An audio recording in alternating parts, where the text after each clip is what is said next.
Hola, bienvenidos a este vídeo en donde exploraremos un panorama de la filosofía política de Kant.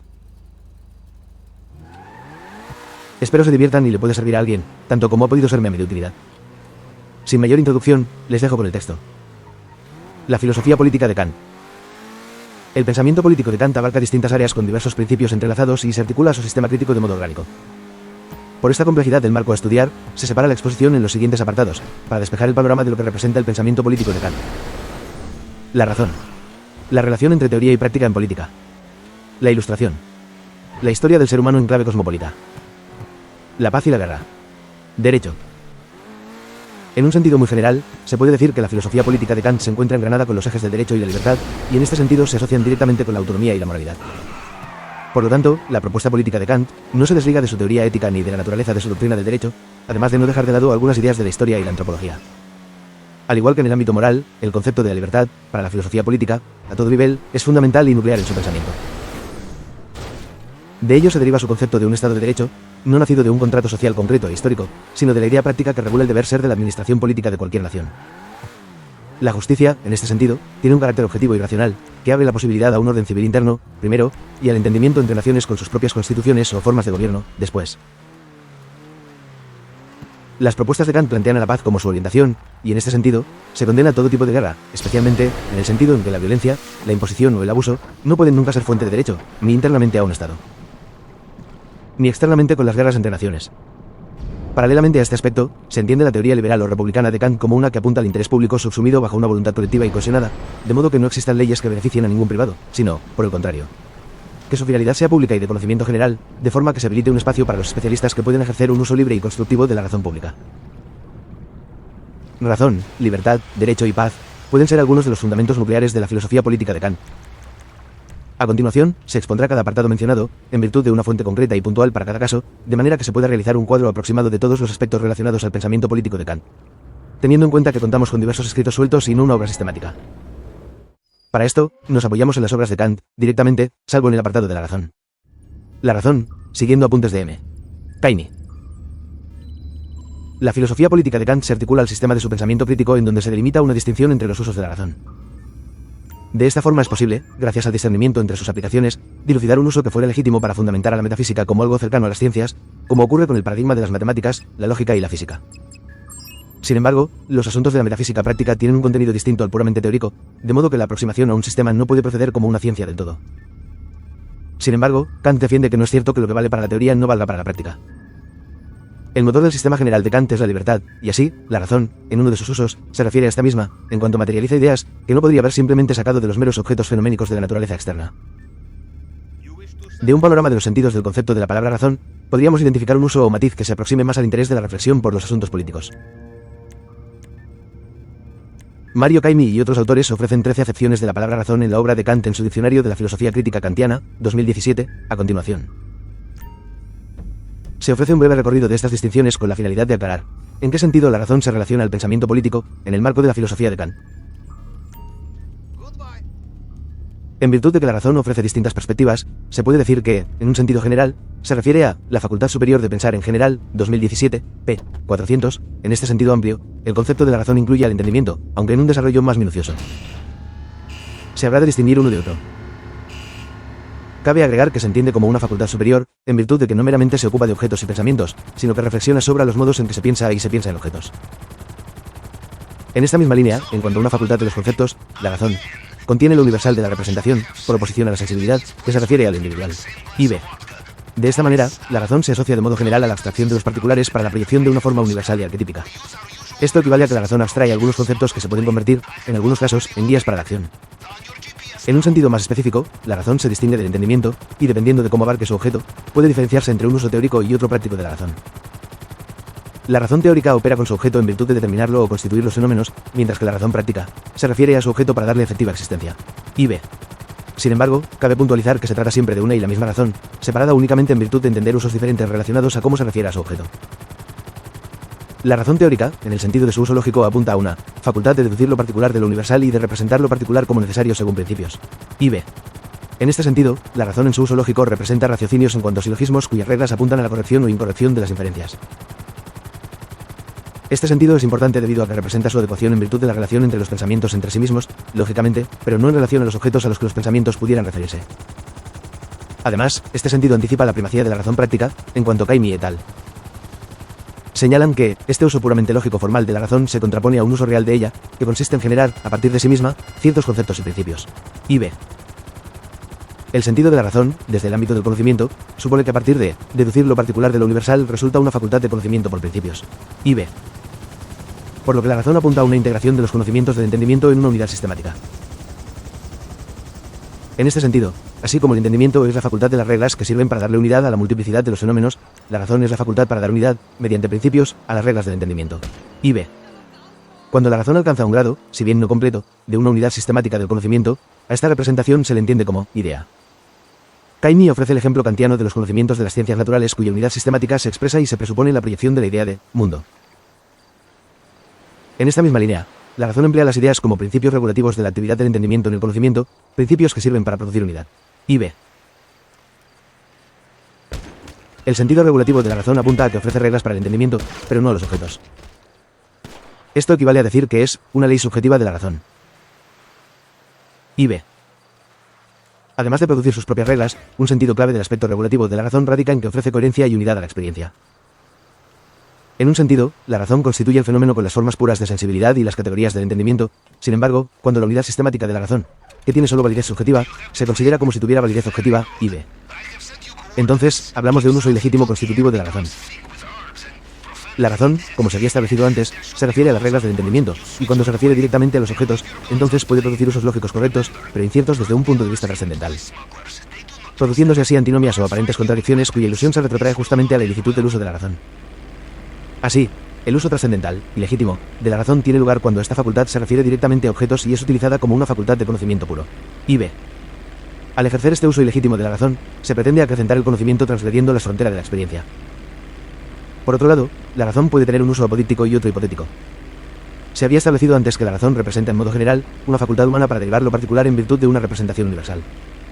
El uso apodíptico ocurre cuando lo universal ya tiene una unidad sistemática bien articulada y, al menos, parcialmente completa. En este caso, los principios están disponibles para su aplicación. Por el contrario, cuando lo universal se entiende no solo como incompleto o perceptible, sino que representa un problema, o no está articulado sistemáticamente en una unidad bien cohesionada, entonces hablamos de un uso hipotético de la razón. La dirección o vía temporal de este uso es la representación de una idea. Caimi et al. Refieren, a diferencia de lo que ocurre con el uso apodíptico de la razón, en el uso hipotético lo particular es cierto, pero en cambio es un problema la universalidad de la regla. Y b. El uso hipotético de la razón puede ser importante para la naturaleza de los problemas de la filosofía política. Su uso representa una postulación en donde se presupone la universalidad de la regla y se la utiliza para derivar a partir de ellas otros tantos casos particulares que no estaban dados originalmente. Y b. De esta manera su uso no es constitutivo, sino que ofrece reglas prácticas, en otras palabras, es regulativo, y en la dirección en que la razón persigue la unidad, aunque no la alcance, sirve para una aproximación, es decir, funciona para inventar, descubrir o calibrar, y... Por lo tanto, los principios de la razón elaborados de esta manera sirven como principios heurísticos y tienen validez como tal respecto de la experiencia. Y b. En otros sentidos, iguales de importantes para establecer el lugar de la razón en el ámbito de la filosofía política, tenemos a las acepciones de la razón en la metafísica. Cabe aclarar que el proyecto entero de la filosofía crítica kantiana tiene como base el rechazo a una metafísica dogmática o escéptica, para promover el uso crítico de la metafísica como algo cercano a las ciencias, y sin transgredir ilícitamente la frontera de la experiencia. En otras palabras, para Kant, el sistema de principios metafísicos es inseparable de cualquier aplicación puntual que ocupe al ser humano en sus prácticas y costumbres. La razón es fundamental, depurada por la crítica, para la metafísica, y, asimismo, se entiende lo metafísico como integral para lo humano. Se puede resaltar la facultad de la razón como una que se ocupa de ideas, y que, en ciertos casos, cuidándose de la ilicitud de su uso, puede conducir a principios generales e incondicionados. Por ello Caimi et al. Agregan que, la producción de esos conceptos racionales puros, ideas, es el uso real de la razón. Y b. En este sentido, las ideas no tienen un objeto en la experiencia, sino que son conceptos de lo incondicionado. Y b. Mientras que, por otro lado, todo lo que se encuentra en el campo de la experiencia es condicionado. Y b. El campo humano es el de la experiencia, y la razón apunta a lo incondicionado, pero nuestro conocimiento no alcanza a concebir el noumeno o la cosa en sí misma.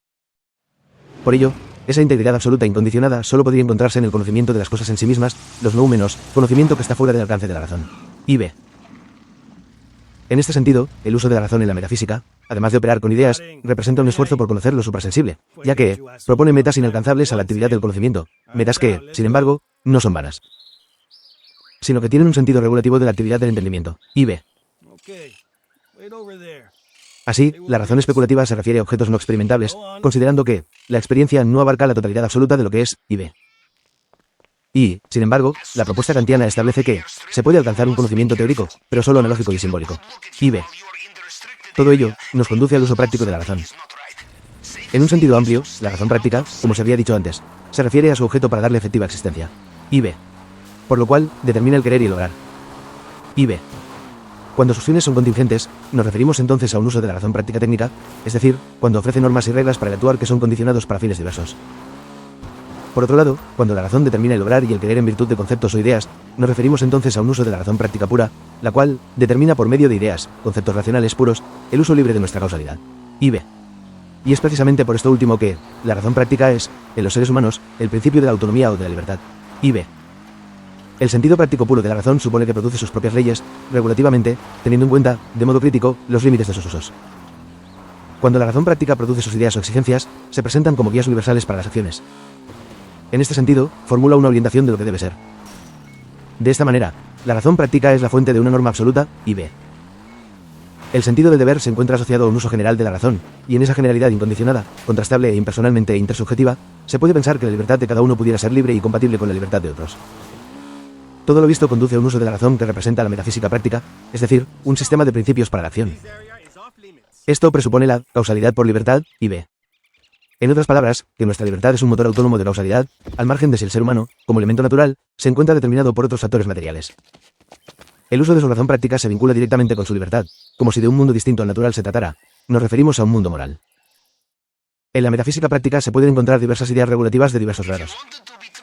La libertad de la voluntad, la inmortalidad del alma y la existencia de Dios son postulados de la razón.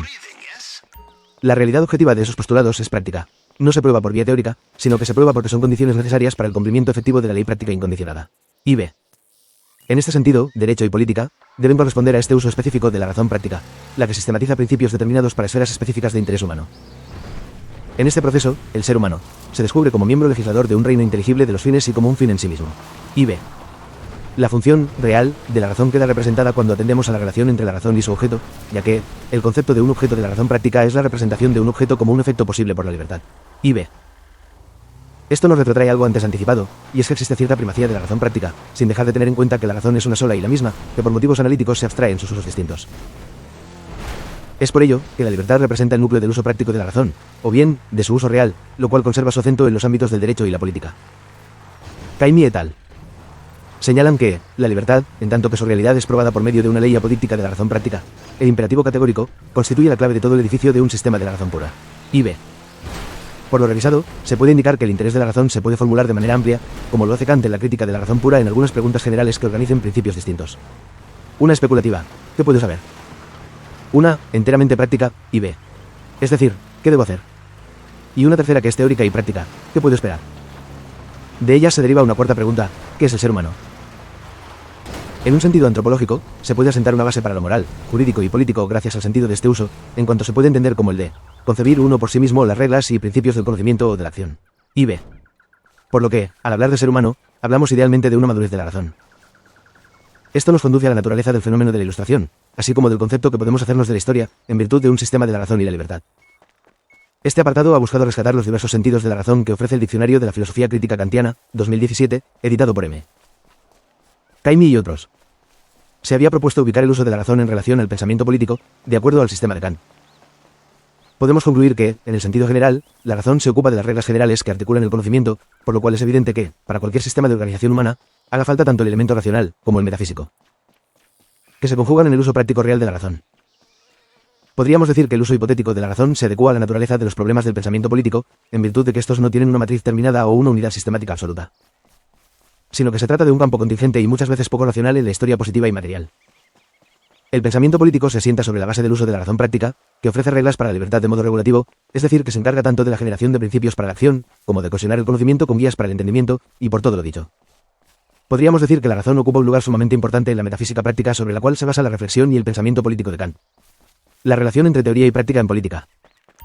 En un texto escrito antes de la paz perpetua y la metafísica de las costumbres, Kant expone algunas ideas sobre el tópico. Esto puede ser correcto en teoría, pero no vale para la práctica, 1999. El objetivo de este escrito es refutar este dicho, para sostener lo contrario, a saber, que la teoría siempre tiene valor para los asuntos prácticos. El texto se distribuye en tres partes, en primer lugar, desde el punto de vista del hombre en cuanto privado, es decir, en la moral en general y con el propósito del bien de todo ser humano. En segundo lugar, en el ámbito político, o más precisamente, en relación con el bien de los estados de modo interno, lo que equivale a atender a la relación entre los gobernantes y los gobernados, y por último, en tercer lugar, desde el punto de vista cosmopolita. En cuanto se piensa el bien en la especie humana como en conjunto, a lo largo de una historia y en las relaciones entre los estados de modo externo, en otras palabras, en las relaciones históricas entre los estados que se vinculan como si fueran sujetos. Nos vamos a detener a examinar el segundo apartado, que expone la importancia de la teoría para la práctica en asuntos de política interna, es decir, la idea de un estado jurídico o civil, considerado su naturaleza, y bajo la propuesta de este en cuanto condición necesaria.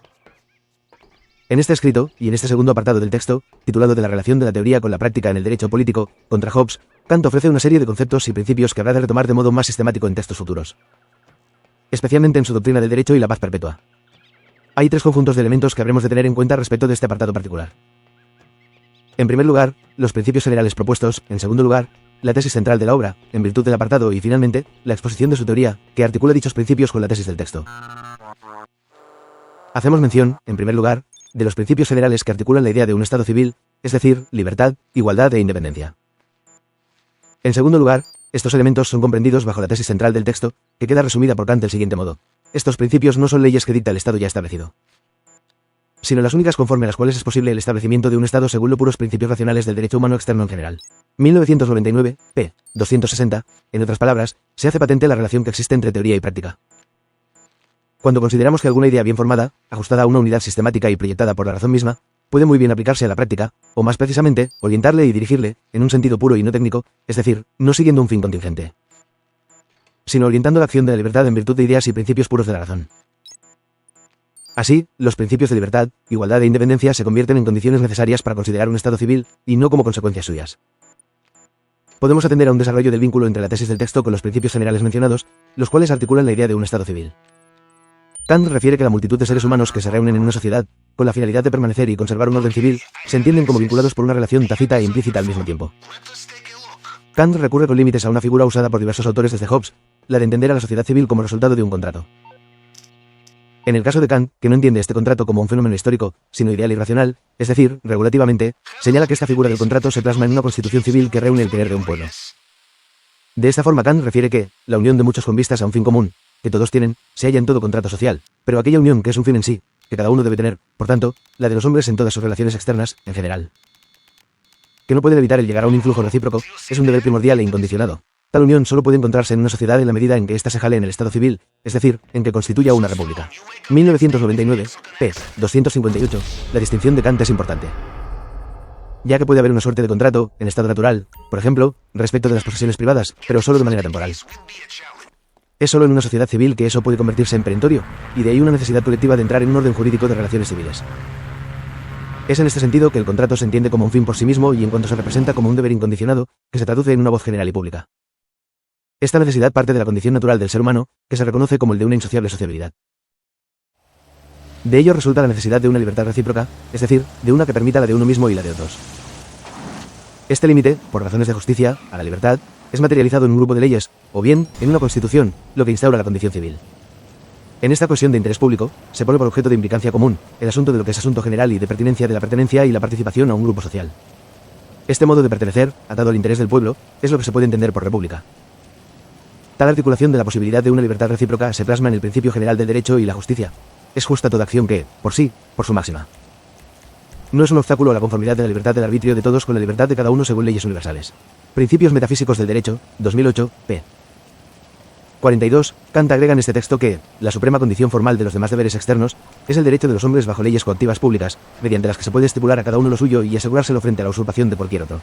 1999, p. 259, así, el derecho rectamente, se ocupa de las leyes con dos finalidades iniciales. Estos dos elementos mencionados pueden identificarse como una justicia distributiva y la propiedad privada. En Kant, en contra de Polemarco y de Ulpiano, darle a cada cual lo suyo no tiene sentido, porque ya todos tenemos lo único que nos toca por derecho natural, libertad. Tanto el derecho civil, como la propiedad privada pueden ser viables únicamente, de modo perentorio, en un Estado civil y jurídico, articulados por principios puros de la razón, y con un único soberano legítimo, la voz unificada de un pueblo que no fuera autodestructivo, es decir, de quienes quieran permanecer en una república. Kant agrega que el derecho es la limitación de la libertad de cada uno a la condición de su concordancia con la libertad de todos, en cuanto sea posible según una ley universal. Y b.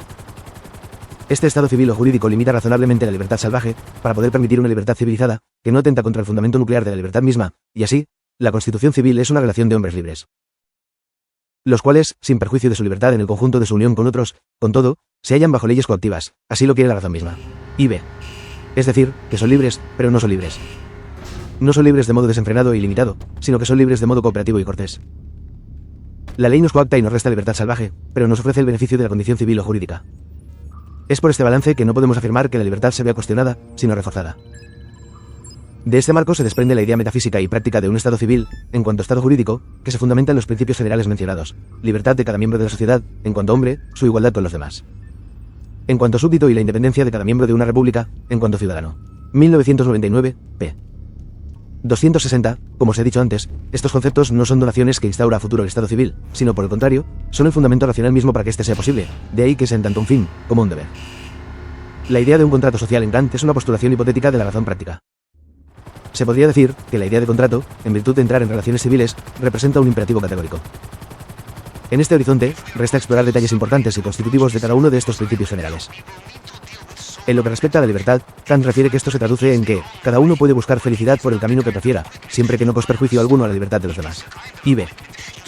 Esto representa el papel de la autonomía y unicidad irrepetible de cada sujeto libre, por lo que cualquier gobierno debe interesarse en producir las condiciones para que cada cual persiga su plenitud, pero esto no equivale a que directamente ofrezca un contenido forzado a cada individuo. Un gobierno que trata a sus súbditos como menores de edad se entiende como un gobierno paternalista. Kant refiere que tal gobierno es el mayor despotismo imaginable. 1999, p. 261. Para los humanos, a quienes corresponden derechos y, por lo tanto, plena libertad civil, corresponde no un gobierno que fuera paternalista, sino uno patriótico, es decir, uno que fuera digno del aprecio, respeto y deseo de conservación del ciudadano. Kant sugiere una mezcla entre pensar el suelo material como el padre y a la república como una madre, ya que solo en este sistema se garantiza salvaguardar sus derechos por las leyes de la voluntad común, pero no someter al uso de ello a su capricho incondicionado. Y b.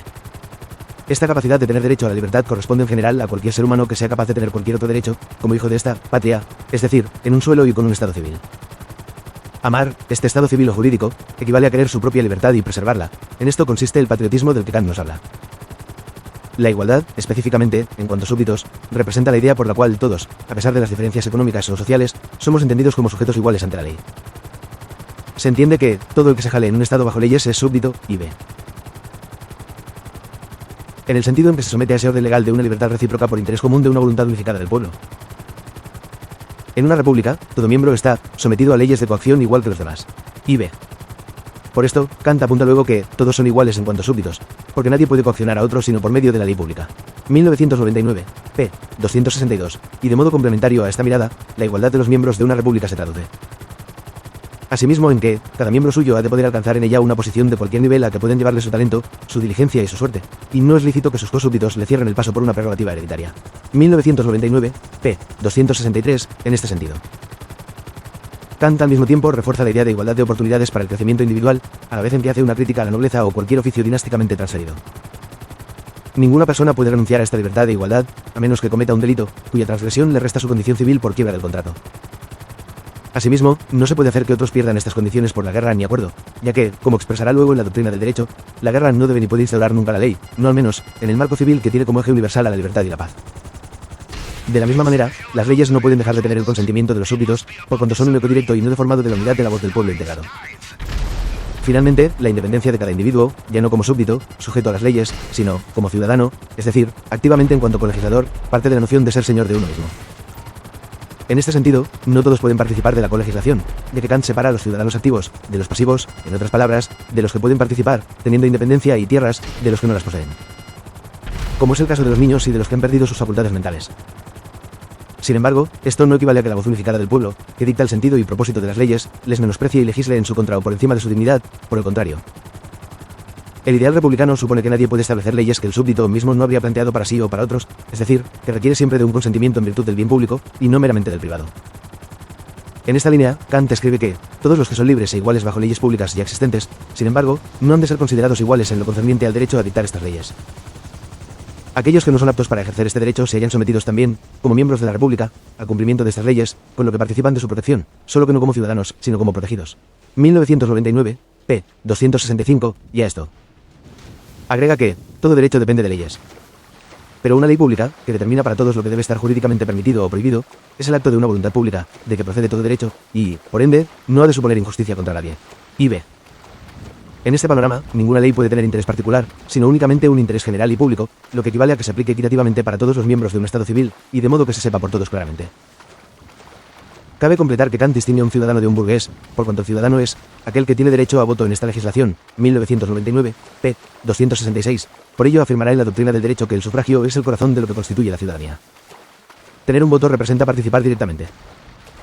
En una sociedad es más fácil organizarse mediante representantes de grupos, de modo que la representación civil se articula como un contraste con la participación directa.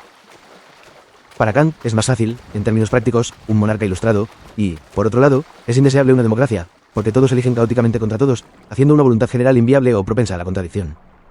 Sea cual fuera la forma de gobierno, en virtud de la paz, la razón y la libertad, debe siempre ser republicana, en miras nacionalmente internas y exteriormente de modo cosmopolita. Todo este panorama prefigura una idea que de la teoría puede bien aplicarse a la práctica, o más precisamente, servir como modelo a seguir, sin esperar que un contrato social haya tenido lugar de modo histórico o concreto, sino teniéndolo como una hipotética idea de cierta metafísica práctica. Tampoco cabe esperar que en la realidad haya ocurrido totalmente algo así como la realización de la idea plena y utópica de una convivencia en pura paz. Kant concluye: he aquí un contrato originario, el único sobre el que puede fundarse entre los hombres una constitución civil, legítima para todos sin excepción, y establecerse una república. 1999, p. 268, pero ¿cómo se ha referido? No en cuanto a un hecho histórico o dado positivamente en la realidad, sino, por el contrario, se trata de una mera idea de la razón que tiene, sin embargo, su indudable realidad práctica, a saber, la de obligar a todo legislador a que dicte sus leyes como si pudieran haber emanado de la voluntad de unidad de todo un pueblo, y que considere a cada súbdito, en cuanto que quiere ser ciudadano, como si hubiera votado por su acuerdo con una voluntad tal. Pues ahí está la prueba de la legitimidad de toda ley pública. Y b. Es por esta razón que la salud pública que en primer lugar se ha de tomar en consideración es aquella constitución legal que garantiza a cada uno su libertad por medio de leyes, con lo que cada cual es muy dueño de buscar la felicidad por el camino que mejor le parezca.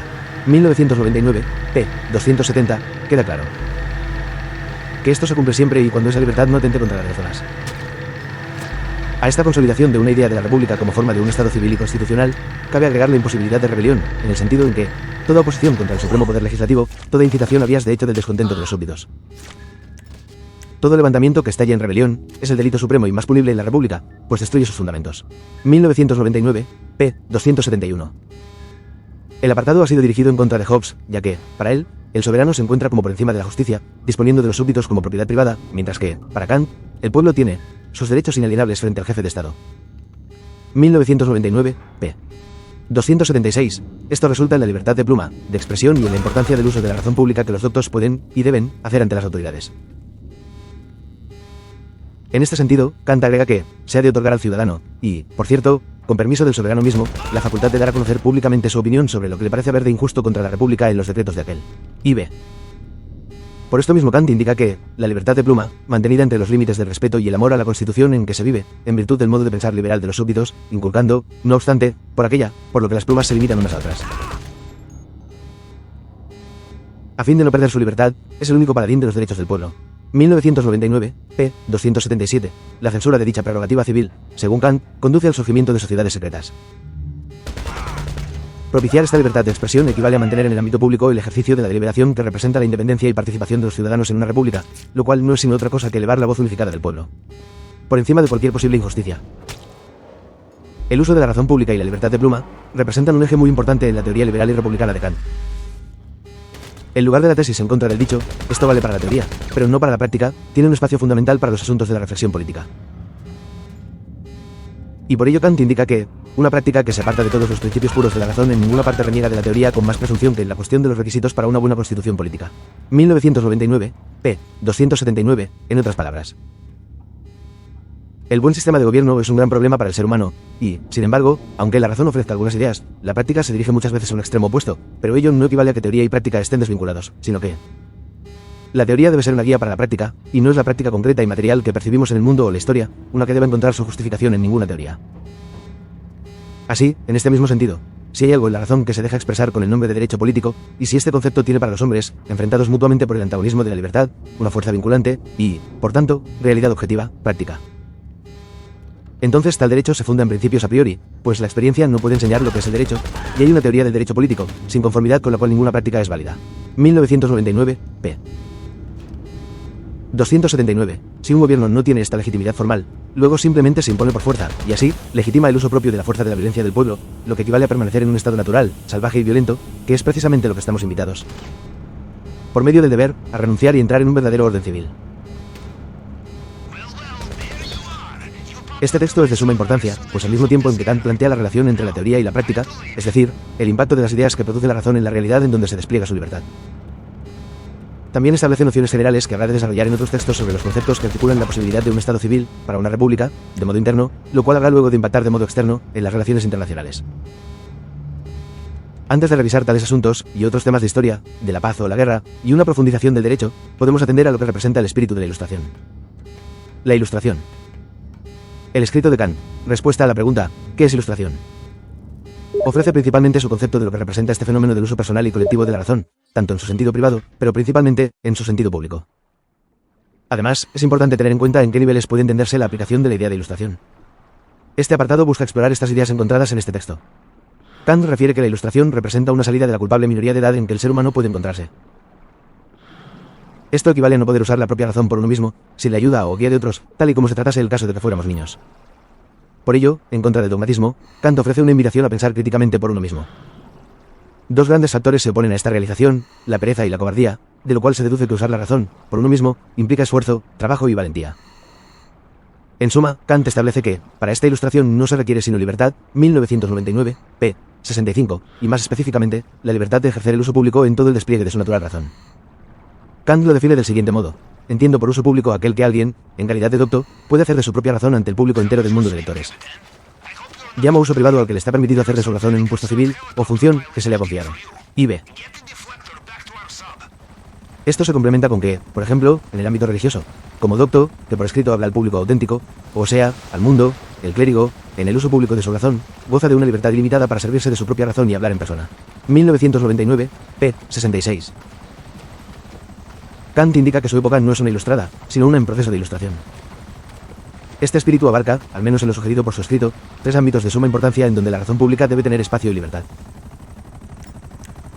La ilustración debe ser considerada en virtud del ámbito religioso, en el ámbito del gobierno y, finalmente, en la legislación, en donde los ciudadanos representan directamente a la voz unificada del pueblo. Así, de este modo, la ilustración representa al mismo tiempo libertad, razón y publicidad. La historia del ser humano en clave cosmopolita. La filosofía de la historia de Kant ofrece una serie de conceptos que entrelazan una mirada antropológica y política para establecer algunas luces sobre la naturaleza del ser humano en sus relaciones sociales internas y externas. Atenderemos principalmente al texto Idea de una historia universal con propósito cosmopolita, 1999. Se podría decir que, en el sistema de Kant, el ser humano parece pertenecer a dos ámbitos distintos al mismo tiempo. Por un lado, es parte orgánica del mundo natural y por ello sujeto a la causalidad determinada de sus leyes mecánicas. Por otro lado, pertenece al mundo moral de la libertad, al que su autonomía y su razón le colocan como una especie de productor de finalidades y causas por sí mismo. Así, se puede pensar un aspecto del humano como inscrito en un gran sentido de la naturaleza. Kant expresa que, aunque puede tenerse con propósito metafísico un concepto de la libertad de la voluntad, sus fenómenos, las acciones humanas, como cualquier otro acontecimiento natural, están determinados por leyes generales de la naturaleza. 1999, p. 73, debe haber, por lo tanto, una disciplina humana que analice el fenómeno conjunto de los actos humanos de generación en generación y encuentre patrones. Kant agrega que, la historia, que se ocupa de la narración de estos fenómenos, nos hace esperar que, al observar el juego de la libertad de la voluntad humana en grande, se puede descubrir en ella una marcha regular. Y b. Esto no equivale a poder adivinar el futuro, como menciona un texto en donde Kant se pregunta si el género humano avanza o no, en respuesta a un escrito de Herder, pero, sin embargo, aunque no podamos proyectar lo que va a pasar, podemos intuir que es posible que pueda suceder. Cuando conocemos al autor de tal destino, el ser humano. Es importante tener en cuenta que acá no se trata del ser humano como individuo, sino como especie, es decir, en el conjunto de las generaciones que hemos podido conocer, con sus complicados desarrollos, interna y externamente, y con especial cuidado de considerar la falibilidad de las fuentes. De la abstracción del estudio de ese fenómeno conjunto de las libertades globales humanas, uno puede abstraer un hilo conductor de la naturaleza, que da cuenta de alguna indeterminación del ser humano, en cuanto, refiere Kant, que los hombres no proceden en conjunto, en sus aspiraciones. De manera meramente instintiva, como animales, ni tampoco como ciudadanos racionales del mundo, según un plan prefijado. 1999, p. 74, dejando así al ser humano entre lo animal y lo racional, o bien entre lo determinado y lo libre. Hace falta considerar que Kant, desde una lectura crítica y lúcida, como suele ser la suya, refleja un pesimismo provocador, especialmente cuando refiere que, al considerar de qué modo se viene dando la historia, uno podría decir que, en grande, el conjunto se ha tejido con necedad y vanidad infantil, a menudo incluso con maldad infantil y afán de destrucción, con lo que, al cabo, no se sabe qué concepto puede formarse de nuestra especie. Y b. En este sentido, ello parece indicar la falta de un propósito racional propio del ser humano, y plantea Kant, como una tarea filosófica, el proponer un propósito de la naturaleza que articule un plan que dirige como un hilo conductor. Kant señala que las disposiciones naturales siempre tienen un propósito y están determinadas a desarrollarse, siendo en el caso del ser humano, la razón, la facultad que es distintiva, pero no en un sentido individual, sino generacional. La razón es la que le permite alcanzar el tipo de vida que le corresponde. Sin embargo, la naturaleza le dota además de una condición de insociable sociabilidad, en donde el sujeto tiende al mismo tiempo a aislarse como también le inclina a asociarse. En este sentido, Kant refiere que mientras el hombre quiere paz, la naturaleza quiere discordia, en cuanto este mecanismo le hace salir de un cómodo estupor, para estar siempre en buena forma de confrontar amenazas generacionales. Por esta raíz, el problema más complejo para el ser humano es instaurar un orden civil, al cual, sin embargo, se ve compelido por necesidad y deber, en cuanto a un fin. Este problema es de difícil y compleja resolución, por lo que podemos a lo mucho aproximarnos, y, sin embargo, se vuelve más difícil la tarea, cuando consideramos que no solo los individuos están en relación recíproca en grupos, sino que los grupos mismos. Asimismo se encuentran en relaciones internacionales de tensión entre lo salvaje y lo civil. Para Kant, el hilo conductor de la naturaleza nos llevaría a constituir un estado bien formado y administrado, pues ello se condice con la razón que la naturaleza ha donado al ser humano para la consecución de su plenitud. Por último, Kant señala que un esfuerzo de la razón práctica hipotética, siendo pura, es decir, guiándose por ideas, puede articular un sistema de principios que no sea meramente teórico, sino una invitación a la práctica concreta guiada por estas nociones. De forma que se propulse el efecto del hilo conductor de la naturaleza, que nos ha dotado de dicha posibilidad y de dicha necesidad. Si la historia nos puede referir a algún conocimiento, bajo el supuesto de un hilo conductor de la naturaleza, por medio de la razón, luego, podemos suponer que el desarrollo político debe alcanzarse eventualmente tanto para cada grupo, como el entramado de grupos humanos. Esta organización de repúblicas, propuesta luego como una liga de naciones, habría de confrontar el contraste entre lo natural y lo civil, o más concretamente, entre la guerra y la paz. La paz y la guerra. El texto para la paz perpetua, 1999, representa una serie de condiciones y nociones respecto de la paz entre los estados. Muchos de los elementos discutidos en el texto tienen complemento y correlato en la doctrina del derecho, y muchos otros escritos que cohesionan el sistema de Kant, en virtud de la razón, la libertad, la paz, el derecho y la publicidad. Las condiciones previas para una paz perpetua se encuentran en los artículos preliminares, mientras que la naturaleza de las relaciones entre naciones se encuentra desarrollada en los artículos definitivos del escrito. En conjunto, Kant propone en esta obra una serie de conceptos que permiten una aproximación hacia un tipo de relaciones para alcanzar una paz perentoria entre los estados, de modo interno, pero sobre todo de manera externa, en sus relaciones internacionales. Un presupuesto fundamental para este motivo se encuentra en la condición de que cada nación se maneje como una república, con los lineamientos previamente descritos. Del mismo modo en que en el estado natural nos vemos combinados a entrar en relaciones civiles y jurídicas, así, del mismo modo, la guerra no es deseable para las relaciones entre los grupos que componen el mundo. Por lo que la humanidad debe apuntar hacia un desarrollo de entenderse por medio del derecho y la razón, en miras de conservar la libertad de cada cual. Los artículos preliminares representan elementos que deben evitarse para poder permitir el surgimiento de un entendimiento internacional basado en los conceptos republicanos y liberales.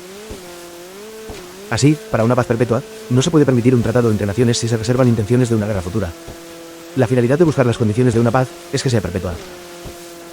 Por ello, ningún Estado independiente puede ser adquirido contingentemente por otro mediante herencia, intercambio, compra, donación, ni mucho menos, avasallamiento. Esto equivaldría a instaurar un orden que implícitamente rompe con los ideales de la libertad, la igualdad y la independencia civil. De acuerdo a lo anterior, se sigue que los ejércitos permanentes deben desaparecer eventualmente, ya que, en un arreglo donde cada cual tuviera lo suyo, no haría falta resolver ninguna disputa por medio de guerras ni violencia, y en ese sentido, el ámbito militar se puede resignificar. Este punto es acaso uno de los más controversiales, puesto que la soberanía material de las naciones reside en su capacidad de defender su territorio, y, sin embargo, renunciar a ello implica un desarme en condiciones en que una nación no tuviera por seguro que la otra tuviera motivos secretos. Y en este sentido, el principio anteriormente mencionado resalta: no se puede acordar la paz mediante argucias para futuros quebrantamientos de la paz de enemigos desarmados. Del mismo modo, Kant propone que ningún Estado debe adquirir deudas públicas con la finalidad de producir guerras. Esto equivale a empeñar el aspecto de una forma que en la práctica se desempeña siguiendo una idea, la republicana. Poner en suspensión tal sustrato y las condiciones del orden civil equivale a renunciar al mismo. Agregado a ello, el comprometer económicamente a agentes de guerra presupone el perpetuar las relaciones que conllevan a más guerra e infinita violencia. Estas ideas preliminares apuntan a un sentido muy puntual, y es que se entiende que, para una paz perpetua entre los estados, ninguno de ellos puede intervenir por fuerza o astucia en la constitución civil de un gobierno distinto. Asociado directamente a ello se encuentra el repudio a todo tipo de perfidias, es decir, que los estados deben fomentar la confianza común, en lugar de recurrir a asesinos, traidores, envenenadores y otros. Tal mentalidad puede ser útil para la guerra, pero rompe con la idea de un derecho y una libertad humana, de manera que imposibilitan una paz que no meramente dure mucho, sino que sea definitiva. Esta comprensión es virtualmente inalcanzable, en el sentido en que la insociable sociabilidad de la naturaleza es la causa misma de este proceso que llevaría, de algún modo, a la humanidad a su fin. Con esto se quiere decir, a su finalidad, para un estado mejor, no para su aniquilamiento. Antes bien, la propuesta kantiana de una paz perpetua apunta a una vida que se pueda sostener, que sea buena, racional y digna de la felicidad, por cuanto es lo que le corresponde al ser humano, y así. Que asegure lo que a cada cual le corresponde, su libertad. Con estas ideas preliminares, Kant propone una serie de artículos definitivos que representan principios concretos para guiar la acción en miras de un escenario de una paz perentoria. Los puntos que se proponen son muy concretos, pero traen consigo muchos elementos que articulan una idea del ser humano, una estimación de su razón y el reconocimiento de que la razón ayuda y guía a la práctica. Kant señala, en primer lugar, que la constitución civil, es decir, el arreglo formal de todo estado de orden social articulado por el interés común y una voz unificada del pueblo, debe siempre ser republicana. Por ello, Kant parece describir una constitución separada en poderes que no se superpongan unos a otros, sino que trabajen coordinadamente con una finalidad y una causa. La finalidad: ofrecer paz, seguridad y la capacidad de que cada cual persiga su finalidad. La causa: la voluntad del pueblo, integrada en sus ciudadanos activos, ilustrados y críticos, además de los protegidos o ciudadanos pasivos. Si depende de los participantes, es muy probable que no se arrojen a guerras que no tuvieran sentido, o peor aún, a las que se orquestasen por inhumanos motivos de lucro. En segundo lugar, Kant propone que el derecho de las naciones debe fundamentarse en la idea de una federación de estados libres. Esto supone una asociación de grupos humanos que han decidido ordenarse en virtud del interés público, para articularse independientemente a una causa común y compartida por todos. Pero esto no representa que nos entreguemos a un gobierno mundial único, sino a lo que Kant llama una liga de naciones, en donde cada estado mantenga su particular soberanía, pero que entre en conveniencia con todos los otros grupos humanos que asimismo se representan tanto el bien para los suyos, como la comprensión de que se encuentran en relaciones indirecta o directamente recíprocas. Esta interdependencia e intersubjetividad, mezcladas a la insociable sociabilidad, es lo que conduce a la necesidad de unirse a cada república como un orden civil, y luego, a que todo orden civil se extienda a un alcance cosmopolita. En tercer y último lugar, Kant señala que el derecho cosmopolita debe limitarse a un asunto único, para no cruzarse con la soberanía particular, es decir, que debe restringirse a las básicas condiciones de hospitalidad y bienvenida a todo humano de otra república, siempre y cuando éste se comporte razonablemente. Esta universalidad engloba todo actuar humano, y se retrotrae a uno de los conceptos más antiguos del periodo mítico de Grecia, en donde la hospitalidad era un espíritu infatuado por el mismo Zeus. Ser hospitalario no equivale a otorgar derechos para la conquista, ni nada parecido, porque ello rompería con los criterios preliminares. Antes bien, Kant realiza una sólida crítica en contra del colonialismo. Estas bases descritas brevemente, para una paz perpetua, prefiguran un fundamento, que se enriquece con otras tradiciones, para establecer la idea de un derecho internacional y los derechos humanos, como ideas de la razón, y cuya teoría metafísica no representa poco para la práctica, menos aún cuando suenan utópicas en el horizonte de los hechos materiales tan distorsionados bajo el lente de tal idea. Por último, en los apéndices, Kant indica que existe cierta armonía entre nuestros actos internos o privados, y los externos o públicos, es decir, que hay una simbiosis entre los contenidos de la moral y la política. Sin embargo, existe una primacía, ya que los actos de cualquier funcionario público o representante debe acomodarse primero a la moral, antes que a la política. La política, por sí misma, no puede ser reguladora, para evitar una instrumentalidad utilitaria o maquiavélica. Antes bien, es el deber interno que otorga un sentido, en la forma de un imperativo categórico, el que indica que la moral es un filtro previo a cualquier motivo político. De esta forma, moral y política se entienden armonizados, sin permitir que se instrumentalicen para causar daño, menos aún, con el peor de los daños humanos, la guerra. Kant propone una paz perpetua que no sea la de los cementerios. Nos habla Kant de una paz para esta vida, como resultado de un proceso práctico de la razón, en el desenvolvimiento de su libertad. Aunque él reconoce que la historia se aleja de este proyecto, su sistema nos aproxima a la idea del mismo, que como se ha dicho, representa una filosofía de la razón, de la libertad, del derecho y para la paz. Derecho. Las ideas sobre la doctrina del derecho de Kant quedan directamente expresadas en la primera parte de la metafísica de las costumbres, referidas como los principios metafísicos del derecho, 2008, pero estas ideas se asocian a otros textos revisados previamente. En algún sentido, el corazón de su pensamiento político se encuentra plenamente representado en este escrito, siempre que entendamos a la política como el arte de una posible cooperación social, y como se ha visto, el derecho cumple plenamente tal función. En un sentido esquemático, la obra se compone de tres grandes secciones: una introducción, el derecho privado y el derecho público, pero cada uno de estos apartados conllevan a una separación más fina. La introducción abre el panorama a una metafísica de las costumbres, es decir, al sistema de principios para los actos morales externos e internos, en donde se presentan dos grandes temas, el derecho y la virtud. Nosotros atenderemos al primero de dichos grandes apartados. La introducción, asimismo, reserva una parte para explicar el lugar y sentido de una teoría del derecho en cuanto a ciencia, con la presentación de su principio universal de la justicia, el de una libertad recíproca e inseparable de la facultad de obligar. En este sentido, la introducción a la teoría del derecho conlleva a su división que se refleja en la división de su metafísica. A grandes rasgos, esta separación supone el derecho privado o natural, y por otro lado el derecho público o civil. La primera parte de la obra queda destacada al derecho privado, que sienta las bases posteriores para cualquier otro tipo de derecho. En un sentido muy concreto, el núcleo de este apartado se materializa en la discusión, posibilidad y naturaleza de la propiedad privada. En resumen, un estado natural procura un tipo de propiedad temporal, y es solo, gracias a una voluntad unida, que se puede alcanzar un escenario en donde la propiedad pueda ser perentoria, es decir, el horizonte de una sociedad en estado civil. Esto lleva a Kant a discutir el modo en que uno se puede hacer de cualquier cosa, separando y uniendo un derecho real y otro personal.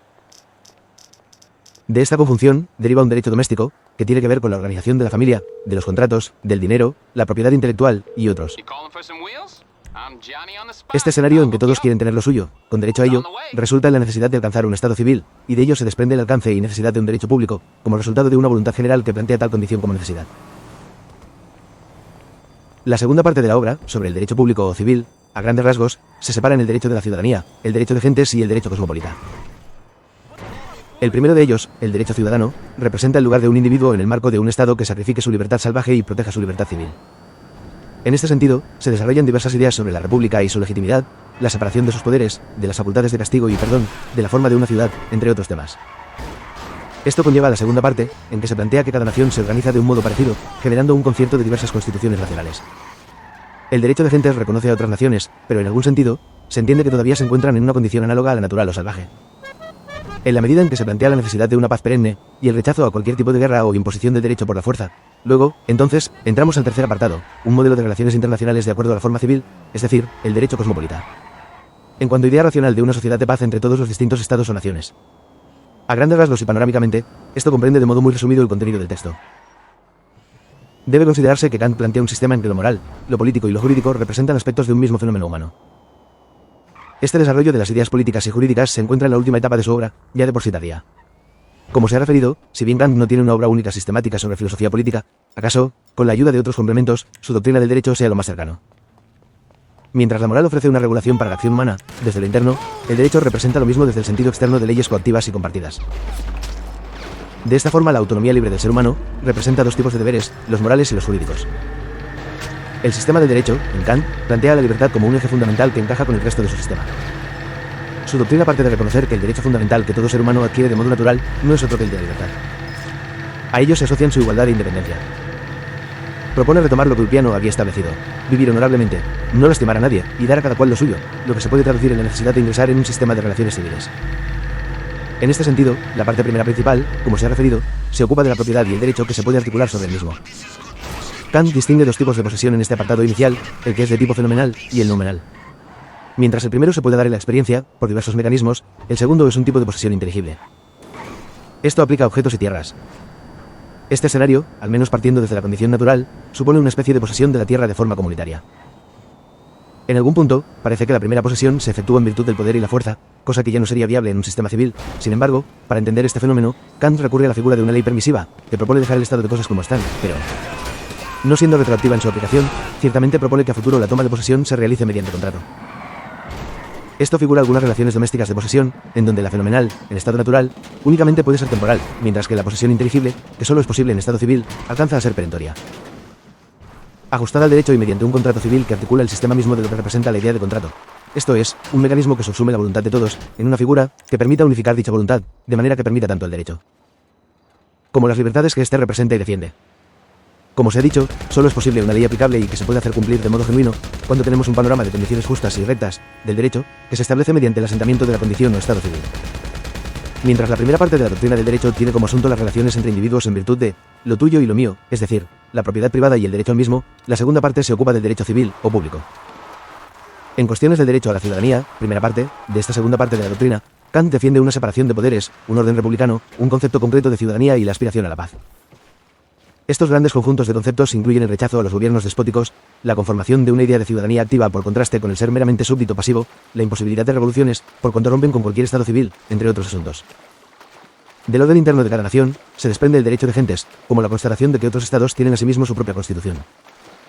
Para Kant, idealmente, toda constitución civil debería ser republicana, por cuanto ello permite entrar en diálogo con otras naciones. En el derecho de gentes, segunda parte de este segundo apartado de la doctrina, Kant expresa tal condición como una que se encuentra, por así decirlo, en estado natural todavía, y que debe entrar en un orden internacional civil mediante una liga de naciones. Tema que ha sido desarrollado en La paz perpetua y otros textos. Finalmente, cuando el derecho de gentes alcanza una condición plenamente civil, luego podemos tener en mente el concepto de un derecho universal de la humanidad, que une a todo ciudadano particular con una patria mayor que la de su nación particular. Así, el derecho cosmopolita, tercera parte del segundo apartado de la doctrina, apunta a entender a los ciudadanos de cualquier nación como perteneciendo al mundo compartido, en relaciones de reciprocidad e influencia mutua entre todo grupo humano, por muy lejano que se encuentre geográficamente. Hay 3 temas que resaltan en este apartado que suponen que, 1, el derecho o las leyes no pueden imponerse mediante la fuerza, la violencia o la guerra, y por lo tanto, 2, la paz es la finalidad última del derecho, interna y externamente, y por último. De ello se deriva, 3, la crítica de Kant hacia el colonialismo. Con esto, se ha intentado ofrecer otro panorama, un poco más específico, y, sin embargo, todavía incompleto del pensamiento de Kant sobre el derecho y su relación con la institución de lo político. Para terminar esta exposición, nos remitimos a un pasaje del derecho público, en lo que refiere a la ciudadanía. Kant expresa lo siguiente: el conjunto de las leyes que exigen una promulgación general para producir un estado jurídico constituye el derecho público. El derecho público es, pues, un sistema de leyes para un pueblo, es decir, para una multitud de hombres, o para una multitud de pueblos que, constituidos de tal manera que ejercen los unos sobre los otros una mutua influencia. Tienen necesidad de un estado jurídico que los reúna bajo una voluntad única, esto es, de una constitución a fin de ser partícipes en el derecho. Este estado de relación mutua de los participantes reunidos en un pueblo se llama el estado civil. Unidos los ciudadanos por el interés común de mantenerse en el estado jurídico, se llama en un sentido más extenso cosa pública, res publica. 2008, p. 163. Esto representa el sentido más general del republicanismo en Kant, como el de un interés sin necesidad de entrar en relaciones dentro de un marco social, civil y jurídico. Conclusiones. Por todo lo revisado, podemos constatar que el panorama del pensamiento político de Kant se encuentra asociado a diversos ámbitos y temas que le complementan o constituyen.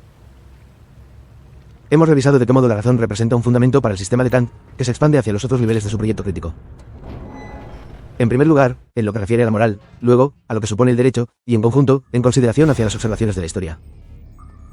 En este sentido, la Ilustración y la Revolución Francesa equivalen al contexto más cercano desde el cual Kant se expresa para articular sus reflexiones bajo el amparo de la idea que supone que lo que vale para la teoría, asimismo, vale para la práctica. Finalmente, el tema que articula teleológicamente a todo el sistema de Kant supone el ejercicio compartido de una libertad que posibilite una paz perpetua, y en esto se expresa la reflexión del pensamiento político kantiano.